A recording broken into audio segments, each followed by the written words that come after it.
بسم اللہ الرحمن الرحیم۔ محرم الحرام کی فضیلت و اہمیت۔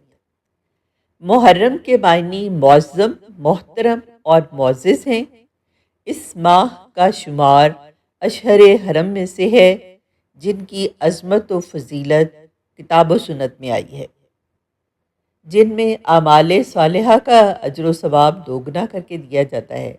یہ مہینہ ایسی بزرگی والا ہے جس کا ادب و احترام نزول کتاب کے زمانے میں اہل کتاب اور کفار مکہ بھی کیا کرتے تھے۔ محرم الحرام 4 حرمت والے مہینوں میں سے ایک اور اسلامی سال کا پہلا مہینہ ہے اور اس کی بہت فضیلت ہے۔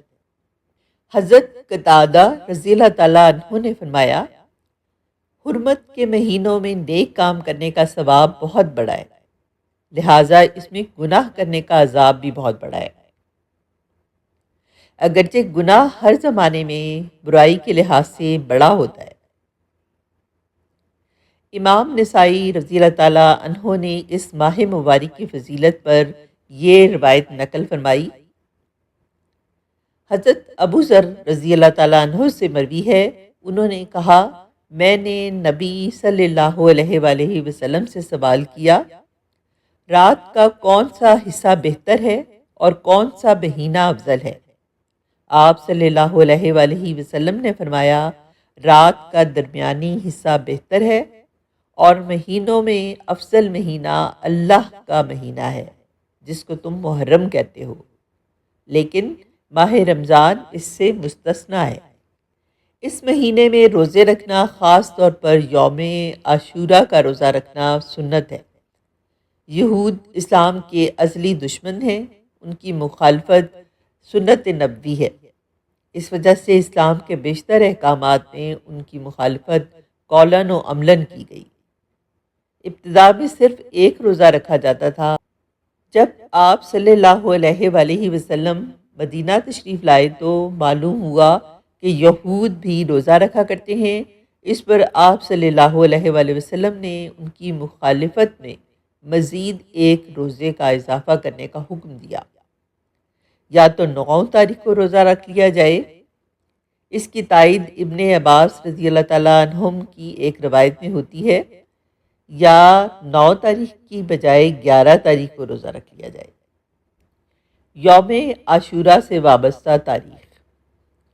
حضرت آدم علیہ السلام کی پیدائش اس دن ہوئی۔ حضرت نوح علیہ السلام کی کشتی جبل جودی پر اس دن آ کر ٹھہری۔ حضرت یونس علیہ السلام اسی دن مچھلی کے پیٹ سے باہر آئے۔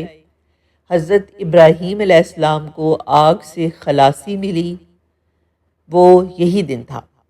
حضرت یعقوب علیہ السلام کی ملاقات حضرت یوسف علیہ السلام سے اسی دن ہوئی، اور حضرت یوسف علیہ السلام تخت خلافت پر 10 محرم ہی کو متمکن ہوئے۔